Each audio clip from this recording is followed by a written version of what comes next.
Bonjour, une petite vidéo avec un truc un peu sympa que j'ai mis en place là depuis quelques mois et qui fonctionne très très bien avec les personnes à qui je l'ai déjà transmis. C'est que si tu es hypersensible en fait et que tu ressasses en boucle toujours la même idée, je vais t'apprendre comment utiliser à ton avantage, en fait, à ton service, cette capacité qui te semble pourrie à la base. Je m'appelle Eliade Wettstein, j'accompagne les personnes qui ont la maladie de la boulimie, hyperphagie, anorexie à dire merci et au revoir à cette maladie. Alors, quand tu as cette capacité, cette compétence ou cette pénibilité à ressasser en boucle en fait quelque chose qui t'emmerde, le fait de ressasser en boucle, de toute façon tu vas pas pouvoir t'empêcher de le faire, d'accord? Donc en fait, utilise cette capacité sur quelque chose qui est positif pour toi.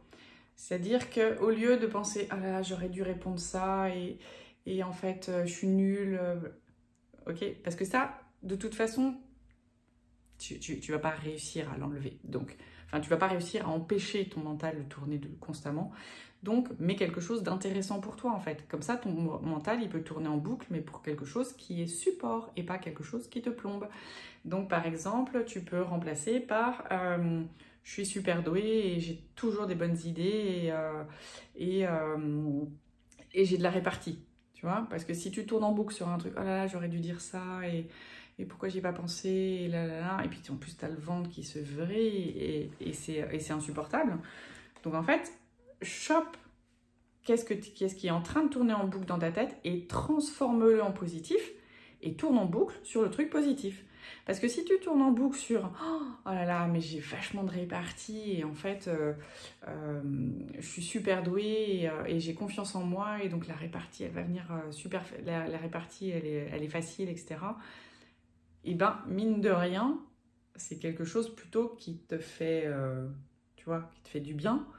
Même rien que là, en le disant juste comme ça, moi j'ai l'estomac qui se vrille total avec le truc négatif.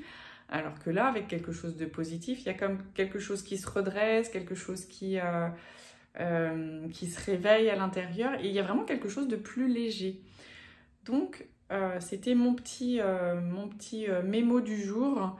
Si tu as cette compétence-là, enfin cette capacité-là de tourner en boucle indéfiniment sur une idée, s'il te plaît, transforme ton idée en quelque chose de positif et du coup tourne en boucle sur ce truc positif.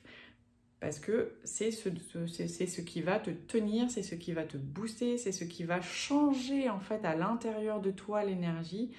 Et du coup, ça sera forcément plus bénéfique que de te faire descendre en boucle et écraser dans l'océan de ta noirceur que tu connais parfaitement. Donc, la noirceur, tu la connais. Maintenant, s'il te plaît, teste un petit peu ce qui est plus léger, plus lumineux et plus bénéfique pour toi. Voilà, c'est tout ce que je voulais vous partager aujourd'hui. Mais je trouve ça tellement plus léger en fait quand on l'utilise. Parce que on croit toujours que c'est pas bien en fait d'avoir les idées qui tournent en boucle. Mais bah si, utilise-le à une fin positive. De toute façon, tu as cette compétence, cette capacité-là. Donc, utilise-la à ton avantage. Voilà, le mot que je cherche depuis le début. Utilise cette compétence à ton avantage et pas à ton désavantage. Voilà. Si tu veux prendre rendez-vous avec moi, tu cliques sur le lien Calendly. On fait un rendez-vous découverte de 3/4 d'heure, 1 heure, pour voir où tu en es avec ta maladie, où tu veux aller et si je suis la meilleure personne pour t'accompagner et de quelle manière je peux t'accompagner. Je te dis à bientôt!